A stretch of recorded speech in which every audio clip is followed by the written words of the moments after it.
Hi guys and girls, welcome people of the internet.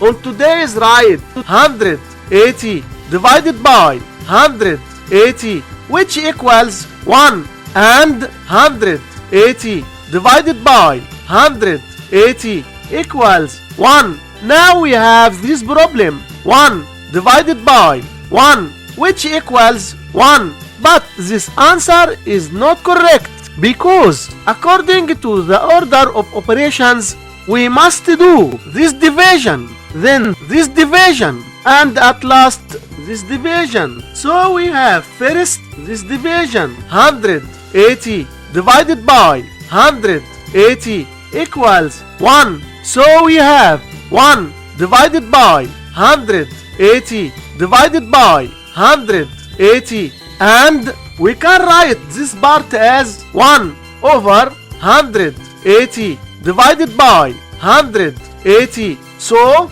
we must keep the first fraction 1 over 180 and change division to multiplication times. Then flip the second fraction 1 over 180, which equals 1 over 32,400.